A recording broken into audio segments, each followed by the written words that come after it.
Hey guys, welcome back to my YouTube channel. मेरा नाम है अमित मिश्रा और आप देख रहे हैं इक्वेशन हब। तो यार आज हम देखने वाले हैं class 10th mathematics chapter number 5 arithmetic progression के एक्सरसाइज 5.3 का सोल्यूशन। तो जिसमें से हमने पार्ट 1 में क्वेश्चन नंबर 1 से लेकर क्वेश्चन नंबर 10 तक का सोल्यूशन देखा था और अब हम पार्ट 2 में क्वेश्चन नंबर 11 से लेकर क्वेश्चन नंबर 20 तक का सोल्यूशन देखेंगे। तो अगर आपने इसके पहले पार्ट 1 नहीं देखा है तो आप प्लीज पार्ट 1 को देख लीजिए, फिर उसके बाद इस वीडियो को कंटिन्यू करिएगा। तो यार आप इस वीडियो को एंड तक देखिएगा। मैं अपना 100% ट्राई करूंगा कि सारे क्वेश्चंस को अच्छे से समझाऊं। तो चलिए वीडियो को स्टार्ट करते हैं। तो क्वेश्चन नंबर 11 में हमें गिवन है if the sum of the first n term of an AP is 4n minus n square, what is the first term, that is s1, what is the sum of first two term, what is the second term, similarly find the third term, 10th term and nth term. तो हम यहाँ से इसका solution देखते हैं। तो इस question में हमें गिवन है Sn की value 4n minus n square. अब यहाँ से हमसे पूछा गया है A की वैल्यू, S2 की वैल्यू, A2 की वैल्यू,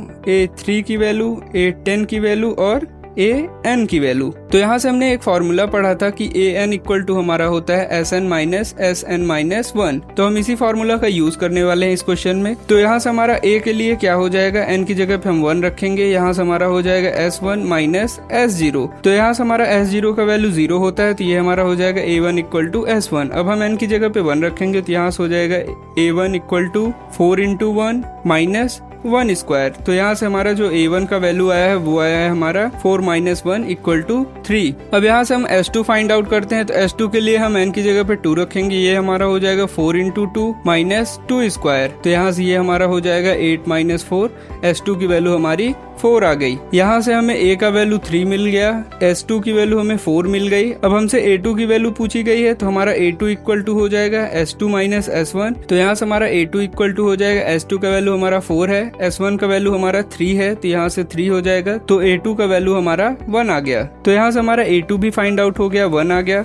तो यहाँ से हम देखेंगे अब A3 इक्वल टू क्या होगा, A3 इक्वल टू हमारा हो जाएगा A2 प्लस D। तो यहाँ से हम क्या कर सकते हैं, देख सकते हैं हमारा A इक्वल टू 3 है, A2 इक्वल टू हमारा 1 है, तो यहाँ से हमारा D का वैल्यू माइनस 2 आ गया। तो अब हम इसको D को यहाँ पे पुट करेंगे तो ये हमारा हो जाएगा A3 इक्वल टू 1 माइनस 2, ये हमारा माइनस 1 आ जाएगा। तो यहाँ से हमें पता है कि A10 इक्वल टू होता है A प्लस 9D। तो हमारा हो जाएगा A10 इक्वल टू A की जगह पे 3 प्लस 9 इंटू D की जगह पे माइनस 2। तो यहाँ से ये हमारा हो जाएगा 3 माइनस 18, ये हमारा हो जाएगा माइनस 15। तो हमारा A10 का वैल्यू माइनस 15 आ गया। अब हम an की वैल्यू फाइंड आउट करेंगे तो हमें पता है an इक्वल टू होता है a plus n minus 1 into D. तो a की जगह पे हमारा 3 हो जाएगा plus n minus 1 into D की जगह पे हमारा माइनस 2 हो जाएगा। यहाँ से ये हो जाएगा 3 प्लस 2 माइनस 2n, तो ये हमारा हो जाएगा 5 माइनस 2n। तो यहाँ से हमारा an का वैल्यू 5 माइनस 2n आ गया। अब हम क्वेश्चन नंबर 12 को सॉल्व करते हैं। इस क्वेश्चन में हमसे पूछा गया है find the sum of first 40 positive integer divisible by 6। तो हमसे फर्स्ट 40 पॉजिटिव इंटीजर्स का वैल्यू पूछा गया है जो कि 6 से डिविजिबल होता है। तो हम इसका सॉल्यूशन देखते हैं। तो हमें पता है जो हमारा फर्स्ट पॉजिटिव नंबर होता है जो कि डिविजिबल बाई 6 होता है वो हमारा होता है 6। तो यहाँ से हमारा a इक्वल टू 6 हो जाएगा और d इक्वल टू हमारा 6 हो जाएगा, क्योंकि हमारा जो नेक्स्ट टर्म डिविजिबल होगा वो 12 होगा, उसका नेक्स्ट टर्म हमारा 18 होगा। तो यहाँ से हमारा d का वैल्यू 6 आ गया और हमको n का वैल्यू 40 गिवन है। तो यहाँ से हमें S40 की वैल्यू पूछी गई है। तो यहाँ से हमारा S40 इक्वल टू हो जाएगा n/2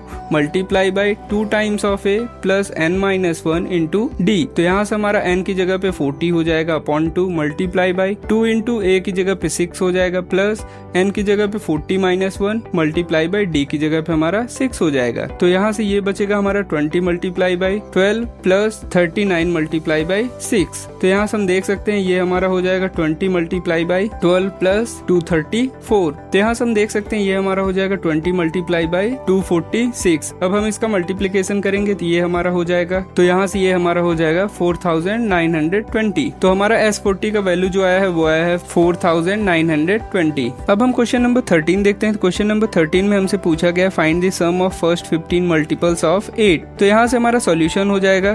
तो जो हमारा फर्स्ट मल्टीपल ऑफ 8 होता है वो होता है 8 और सेकेंड मल्टीपल ऑफ 8 हमारा होता है 16 थर्ड मल्टीपल ऑफ 8 हमारा होता है 24, तो यहाँ से हमारा d का वैल्यू 8 हो जाएगा। और हमें 15 मल्टीपल का सम पूछा गया है, तो यहाँ से हमारा n इक्वल टू 15 हो जाएगा और हमें S15 की वैल्यू पूछी गई है, तो यहाँ से हमारा S15 इक्वल टू हो जाएगा 15/2 multiply by 2 times of a की जगह पे हमारा 8 है प्लस n-1, n की जगह पे हमारा 15 है -1 मल्टीप्लाई बाई d की जगह पे हमारा 8 है, तो यहाँ से ये हमारा हो जाएगा 15/2 मल्टीप्लाई बाई 16 प्लस 14 इंटू 8। अब इसको हम 2 से डिवाइड करेंगे तो ये हमारा 8 टाइम जाएगा, ये हमारा 4 टाइम जाएगा, तो यहाँ से ये हमारा हो जाएगा 15 मल्टीप्लाई बाई 8 प्लस 56, तो यहाँ से ये हमारा हो जाएगा 15 मल्टीप्लाई बाई 64। अब हम इसको मल्टीप्लाई करेंगे तो ये हमारा हो जाएगा 960, तो यहाँ से हमारा S15 का वैल्यू 960 आ गया। अब हम नेक्स्ट क्वेश्चन देखते हैं, तो नेक्स्ट क्वेश्चन में हमसे पूछा गया है find the sum of the odd numbers between 0 to 50। तो हमें 0 से 50 के बीच में ऑड नंबर्स का सम फाइंड आउट करना है। तो जो हमारा पहला ऑड नंबर होगा वो होगा 1 और जो हमारा लास्ट ऑड नंबर होगा वो हमारा हो जाएगा 49। तो हम सबसे पहले अपनी n की वैल्यू फाइंड आउट करते हैं, तो यहाँ से हमारा n हो जाएगा an equal to a plus n-1 into d। तो यहाँ से हमारा जो d का वैल्यू होगा वो 2 होगा, क्योंकि हमारा 1 के बाद 3 आता है, 3 के बाद 5 आता है, तो यहाँ से हमारा जो d होगा वो 2 हो जाएगा। तो यहाँ से हमारा an का वैल्यू 49 है इक्वल टू a का वैल्यू 1 है प्लस n-1 इंटू d का वैल्यू हमारा 2 है, तो यहाँ से ये हमारा हो जाएगा 48 equal to n-1 into d। तो यहाँ से हमारा n का वैल्यू 25 आ गया। तो यहाँ से हम देख सकते हैं हमारे पास n का वैल्यू 25 है, तो यहाँ से हमारा S25 इक्वल टू हो जाएगा 25/2 multiply by 2 times of a की जगह पे 1 प्लस n की जगह पे 25-1 इंटू d की जगह पे हमारा 2 हो जाएगा। तो यहाँ से ये हमारा हो जाएगा 25 divided by 2 multiply by 2 plus 24 into 2। तो यहाँ से हम देख सकते हैं ये हमारा कैंसिल हो जाएगा और यहाँ पे हमारा बचेगा 25 मल्टीप्लाई बाई 25, ये हमारा होता है 625। तो यहाँ से हमारा 0 और 50 के बीच में ऑड नंबर्स का सम फाइंड आउट हुआ है जो कि है 625। अब हम आगे क्वेश्चन नंबर 15 देखते हैं, तो इसमें हमें गिवन है a contract on construction job specify a penalty for delay of completion beyond a certain date as follows 200 rupees for first day, 250 rupees for second day, 300 rupees for third day, etc. The penalty for each succeeding day being 50 rupees more than the preceding day. How much money the contractor has to pay as penalty if he delayed the work by 30 days? तो यहाँ से हमारा solution हो जाएगा। तो यहाँ से हमारे पास एक कंस्ट्रक्शन में एक कॉन्ट्रैक्ट है, तो यहाँ पे जो डिले करने का पहले दिन का जो पेनाल्टी है वो 200 रुपीज का है और सेकेंड डे के लिए हमारा पेनाल्टी 250 है, थर्ड डे के लिए हमारा पेनाल्टी 300 है और ऐसे ही हमारा हर डे पेनाल्टी 50 रुपीज बढ़ता जाएगा। तो हमसे पूछा गया है कि अगर 30 डे तक काम कंप्लीट नहीं हुआ है तो हमारा पेनाल्टी कितना हो जाएगा। तो यहाँ से हमारा a इक्वल टू हो जाएगा 200 रुपीज और d का वैल्यू हमें 50 गिवन है और n का वैल्यू हमारा 30 है, तो यहाँ से हमारा S30 इक्वल टू हो जाएगा 30/2 मल्टीप्लाई बाई 2 इंटू a की वैल्यू 200 है प्लस n की वैल्यू हमारी 30 है -1 मल्टीप्लाई बाई d की वैल्यू हमारी 50 है। तो यहाँ से ये हमारा हो जाएगा 15 multiply by 400 plus 29 multiply by 50। तो यहाँ से हमारा हो जाएगा 15 मल्टीप्लाई बाई 400 प्लस ये हमारा हो जाएगा 1450। तो यहाँ से हमारा मल्टीप्लाई हो जाएगा 15 मल्टीप्लाई बाई 1850। तो हम इसका मल्टीप्लिकेशन करेंगे, ये हमारा हो जाएगा 27,750 रुपीज। तो हमारा जो 30 डे के लास्ट में पेनाल्टी ऐड होगा वो होगा 27,750। अब हम नेक्स्ट क्वेश्चन देखते हैं। तो इस क्वेश्चन में हमें गिवन है a sum of 700 is to be used to give 7 cash prizes to the student of a school for their overall academic performance. If each price is ₹20 less than its preceding price, find the value of each prices. तो यहाँ से हमारा solution हो जाएगा। तो हमें question में given है कि हमारे पास टोटल 700 रुपीज है, उसे हमें कैश प्राइस में डिस्ट्रीब्यूट करना है और टोटल हमें 7 कैश प्राइसेस देने हैं और आगे हमें गिवन है कि हर कैश प्राइस जो है वो अपने प्रीसीडिंग से 20 लेस है। तो यहाँ से मान लीजिए जो हमारा फर्स्ट रैंक होल्डर है उसको x रुपीज प्राइस मिलता है,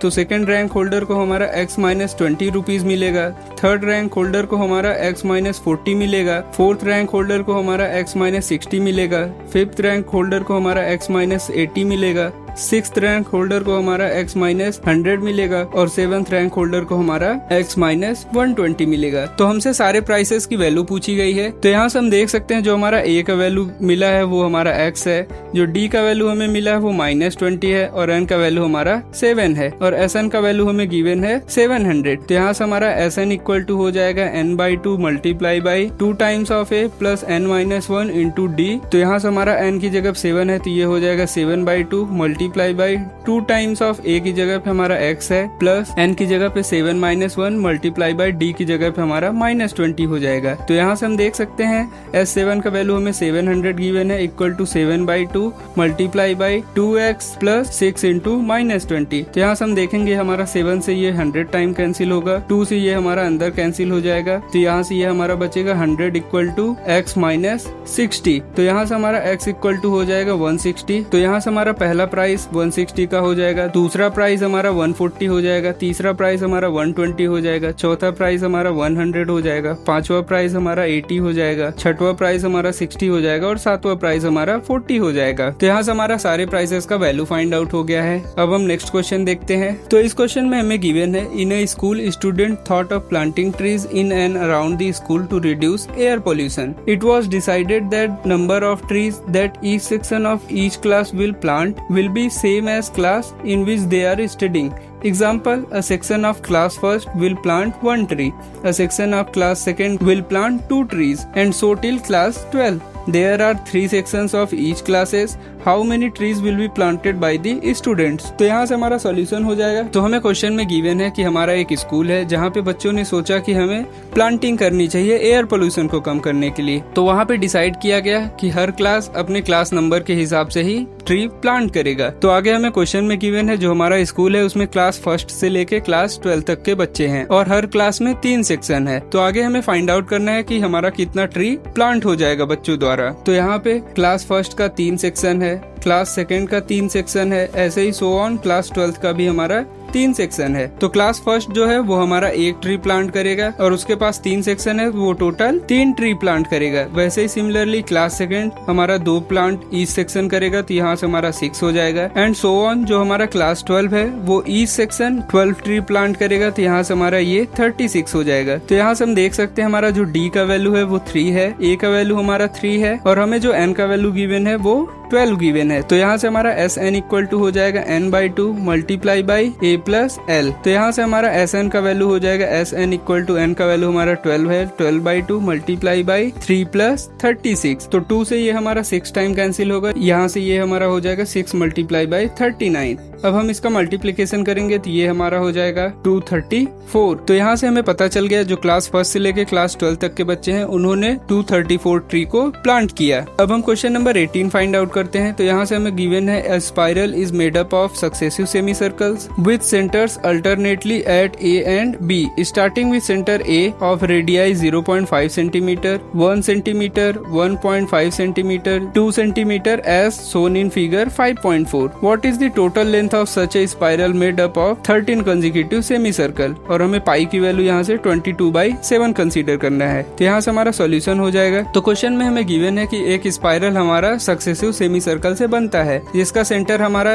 A और B है। तो हमें गिवन है जो हमारा पहला सेमी सर्कल है उसका सेंटर हमारा A है और उसका रेडियस हमारा 0.5 है। फिर जो हमारा सेकंड सेमी सर्कल है उसका जो हमारा रेडियस है वो 1 सेंटीमीटर है और उसका सेंटर हमारा B है एंड सो ऑन। ऐसे ही हमारे टोटल 13 सेमी सर्कल हैं और हमसे पूछा गया है अब हमें length of spiral find out करना है। तो यहाँ से अगर हम लेंथ ऑफ सेमी सर्कल की बात करें तो वो होता है हमारा पाई इंटू आर। तो यहाँ से हमारे पास जो टोटल लेंथ ऑफ स्पाइरल हो जाएगा वो हो जाएगा हमारा pi R1 plus pi R2 plus pi R3 plus so on up to pi R13। तो यहाँ से अगर हम पाई को कॉमन लेंगे तो यहाँ से हमारा ये अंदर बचेगा R1 plus R2 plus R3 and so on up to R13। तो यहाँ पे हमें क्वेश्चन में गिवन है जो R1 की वैल्यू है वो 0.5 है, R2 की वैल्यू 1 है, R3 की वैल्यू 1.5 है, R4 की वैल्यू 2 है। तो हम देख सकते हैं ये हमारा AP क्रिएट हो रहा है जिसमें हमारा A का वैल्यू 0.5 है,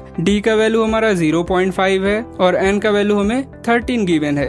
तो हम इसका समेशन फाइंड आउट करेंगे। तो यहाँ से हमारा S13 इक्वल टू हो जाएगा 13/2 मल्टीप्लाई बाई 2 इंटू ए की जगह पे हमारा 0.5 हो जाएगा प्लस n की जगह पे हमारा 13 - 1 मल्टीप्लाई बाई d की जगह पे भी 0.5 हो जाएगा। तो यहाँ से ये हमारा हो जाएगा 13/2 मल्टीप्लाई बाई 1 प्लस 12 इंटू 0.5, ये हमारा 6 हो जाएगा। तो यहाँ से ये हमारा हो जाएगा 13/2 मल्टीप्लाई बाई 7। तो यहाँ से हम देख सकते हैं ये हमारा जो आंसर आया है R1 से लेके R13 तक के समेशन का, वो आया है हमारा 13 इंटू 7/2। तो हम इसको यहाँ पे सब्सटीट्यूट करेंगे तो ये हमारा हो जाएगा पाई की जगह पे 22/7 हमें कंसीडर करना है मल्टीप्लाई बाई 13 इंटू 7/2। तो यहाँ पे हमारा 7 से 7 कैंसिल हो जाएगा, 2 से हमारा 22 कैंसिल होगा 11 टाइम, ये हमारा हो जाएगा 13 मल्टीप्लाई बाई 11। तो यहाँ से अगर हम इसको मल्टीप्लाई करेंगे तो ये हमारा हो जाएगा 143 सेंटीमीटर। तो यहाँ से हमारा जो टोटल स्पाइरल का लेंथ आया है वो 143 सेंटीमीटर आया है। तो हमने इस क्वेश्चन में क्या किया है, तो सबसे पहले हमें लेंथ ऑफ सेमी सर्कल पता है जो कि होता है पाई आर, और हमें सारे रेडियस का वैल्यू गिवन था। तो जो हमारा टोटल लेंथ ऑफ स्पाइरल होगा वो होगा pi R1 plus pi R2 plus pi R3 and so on up to pi R13। तो यहाँ से अगर हम पाई को कॉमन लेंगे तो हमारा अंदर बचेगा R1 से लेके R13 तक, और हम देखेंगे कि ये जो हमारा सीक्वेंस है वो AP का है।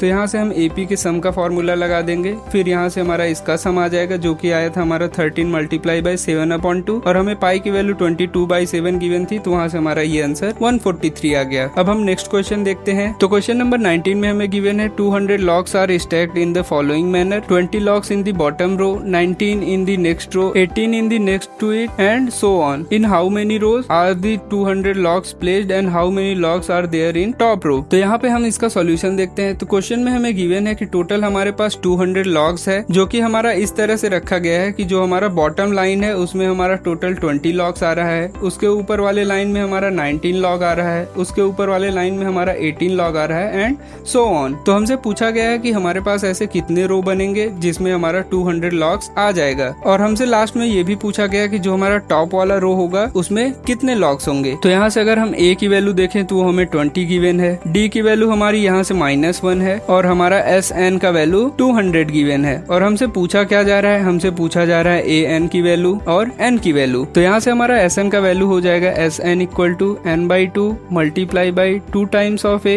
Plus N-1 into D। तो यहाँ से हम देख सकते हैं जो हमारा SN का वैल्यू है वो 200 गिवन है equal to N/2 multiply by 2 times of A की वैल्यू हमें गिवन है 20 प्लस N-1 और D की वैल्यू हमें -1 गिवन है। तो यहाँ से ये हमारा हो जाएगा 200 equal to N/2 multiply by 40 plus 1 minus N। तो यहाँ से ये हमारा हो जाएगा 200 equal to N/2 multiply by 41 minus N। तो यहाँ से ये हमारा हो जाएगा 400 equal to 41N minus N square. तो यहाँ से हमारा क्वाड्रेटिक इक्वेशन जो बना है वो बना है N square minus 41N plus 400 equal to 0। तो यहाँ से हमें पता है कि 400 इक्वल टू होता है 25 मल्टीप्लाई बाई 16। तो यहाँ से हम इसको फैक्टराइज करेंगे तो ये हमारा हो जाएगा N square minus 16N minus 25N plus 400 equal to 0। तो यहाँ से हम N कॉमन लेंगे तो ये हमारा हो जाएगा N multiply by N minus 16 minus 25 common लेंगे तो यहाँ से ये हो जाएगा N माइनस 16 इक्वल टू 0। तो यहाँ से हमारा N minus 25 multiply by N minus 16 equal to 0 आ गया। तो यहाँ से हम देख सकते हैं हमारे पास N की दो वैल्यू आई है, N इक्वल टू 16 और N इक्वल टू 25, और इसमें से कोई एक ही वैल्यू हमारी करेक्ट होगी। तो हम इसको लास्ट रो के नंबर ऑफ लॉस से ही कंफर्म कर सकते हैं कि कौन सा हमारा N का वैल्यू करेक्ट होगा। तो एक बार हम N की जगह पे 16 लेते हैं तो हमारा जो लास्ट हो जाएगा वो होगा A16 equal to A plus 15D। तो यहाँ से हमारा A का वैल्यू 20 है प्लस 15 इंटू D की जगह पे -1 आएगा, तो ये हमारा हो जाएगा 20 माइनस 15। तो यहाँ से हमारा A16 का वैल्यू जो आया है वो 5 आया है। अब हम आगे N की जगह पे 25 रखते हैं तो यहाँ से हमारा A25 इक्वल टू हो जाएगा A प्लस 24D। तो यहाँ से हमारा A का जगह पे 20 आ जाएगा प्लस 24 इंटू -1, तो यहाँ से ये हमारा हो जाएगा -4। तो यहाँ से हमारा A16 का वैल्यू 5 आया है। तो इससे हमें ये पता चलता है कि 16th रो में हमारा जो नंबर ऑफ लॉक्स होगा वो 5 होगा, और यहीं पे हमारा A25 का जो वैल्यू आया है वो -4 आया है। इसका क्या मतलब है कि 25th रो में हमारा जो नंबर ऑफ लॉक्स होगा वो -4 होगा, जो कि पॉसिबल ही नहीं है क्योंकि माइनस में हमारा लॉक्स आ ही नहीं सकता।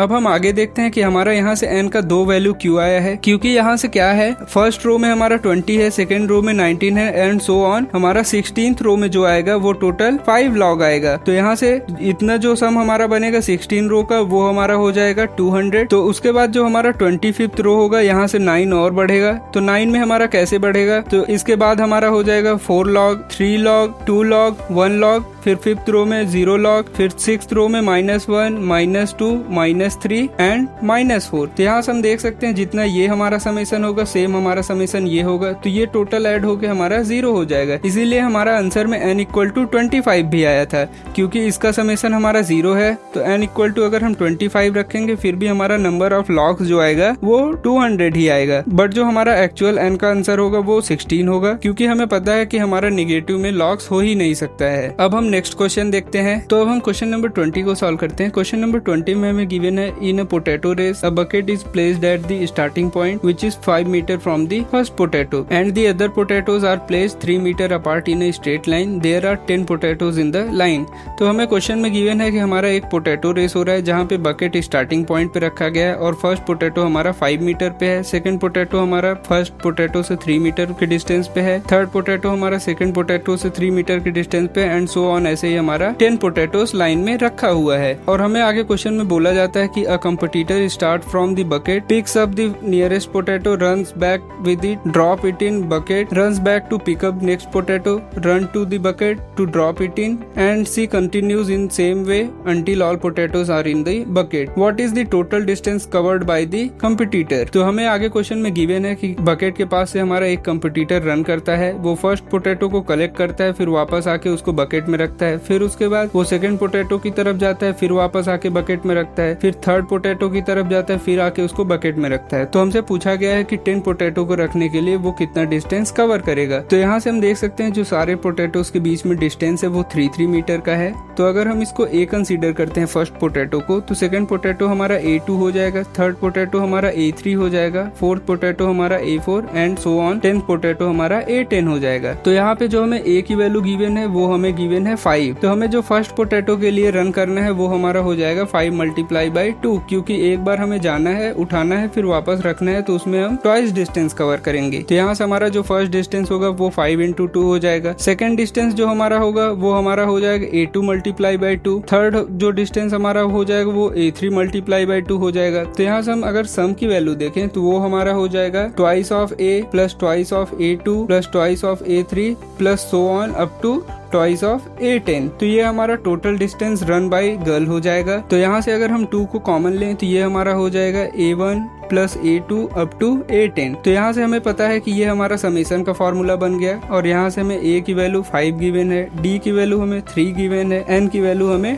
10 गिवन है। तो यहाँ से जो हमारा S10 का वैल्यू हो जाएगा वो होगा 10/2 multiply by twice of A की वैल्यू हमारी है 5 प्लस n की वैल्यू 10-1 मल्टीप्लाई बाई d की वैल्यू जो हमें गिवन है वो है हमारा 3। तो यहाँ से हम इसको मल्टीप्लाई करेंगे तो ये हो जाएगा 5 मल्टीप्लाई बाई 10 प्लस 9 × 3। तो यहाँ से ये हमारा हो जाएगा 5 मल्टीप्लाई बाई 37। अब हम इसका मल्टीप्लिकेशन करेंगे तो ये हो जाएगा 185। अब ये हमारा A1 से लेके A10 तक का समेशन आ गया 185। तो हम इसमें पुट करेंगे तो ये हमारा हो जाएगा ट्वाइस ऑफ 185 और इसकी वैल्यू हमारी हो जाएगी 370 मीटर। तो हम यहाँ से देखेंगे तो गर्ल ने जो हमारा टोटल रनिंग किया है पूरे पोटैटोस को उठाने में और बकेट में रखने में, तो वो हमारा कवर हुआ है 370 मीटर। तो इसी के साथ हमारा ये एक्सरसाइज 5.3 का सोल्यूशन कंप्लीट होता है। अगर आपका किसी भी क्वेश्चन में किसी भी टाइप का कंफ्यूजन या डाउट हो तो आप कमेंट डाउन करिएगा। और अगर आपको ये एक्सरसाइज सोल्यूशन वीडियो अच्छा लगा तो वीडियो को लाइक करके चैनल को सब्सक्राइब करना ना भूलें। Thank you so much.